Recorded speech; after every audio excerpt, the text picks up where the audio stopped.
Hi, I'm Tom Shields, and on today's Intelligence Report, we'll delve into recovery in the event of a successful attack and where data infrastructure can bring value to end-user teams managing through a crisis. Here with me today are Gagan Gulati and Randy Kearns from Futurum. Randy, paint me a picture of the war room in the event of a successful cyber attack and the role data infrastructure can play and kind of following a mature NIST process in speeding recovery of data and applications. Well, keep in mind, this has been a significant event in the war room. And so you have lots of people in that room. Yeah. And everybody wants to contribute, make things better, do what's necessary. Unfortunately, not all of them have the same information.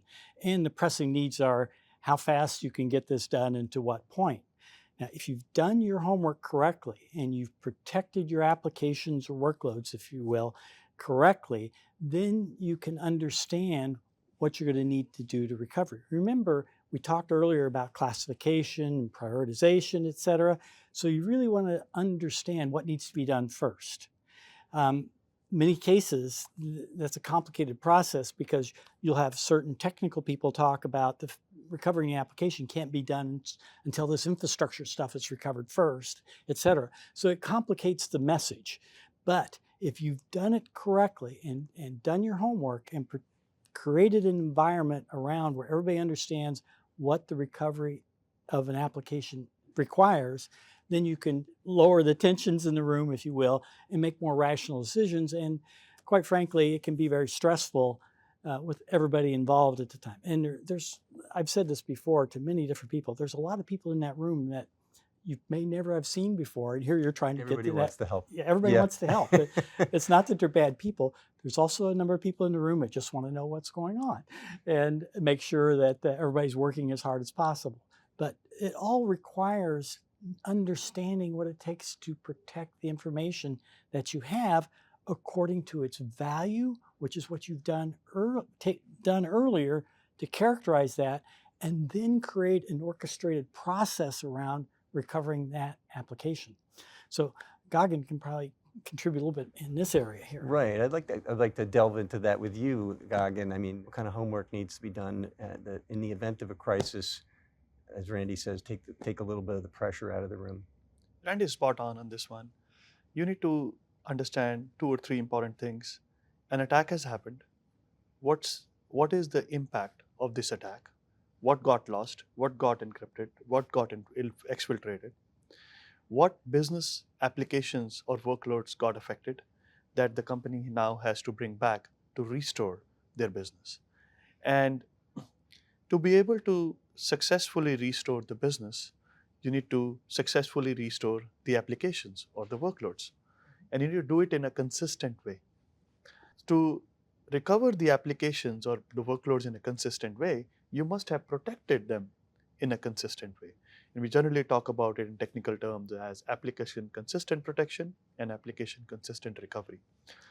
So application consistent protection and application consistent recovery, that has to happen across your entire infrastructure, whether your infrastructure is on premises or it's in the cloud, in one of the hyperscaler clouds. You have to have the right set of tools and processes that are consistent for both protection and recovery, both when your applications are running here on premises or in a multi-cloud world. And those are the kind of things that a good storage infrastructure can help provide to you to ensure that you're doing this entire process end to end in a consistent way without exceptions on tooling or on processes or on people skills. And that is the value of what storage infrastructure can generally bring to you to help you recover at a faster pace and do it in a more orchestrated way end to end. Right. Well, I can certainly see how that would take some of the pressure off. So thank you for that.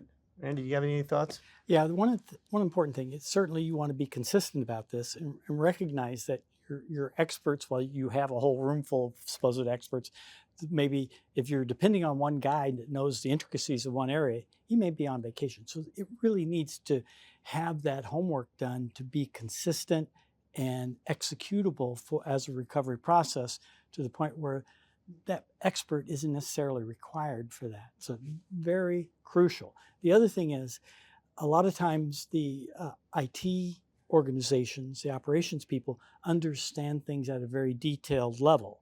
And so they understand file systems and volumes, et cetera, and they'll talk about recovering those, et cetera. That doesn't help a lot of times from when the business is back in operation. So it needs to be elevated from an orchestration standpoint. What does it take to get this critical business application?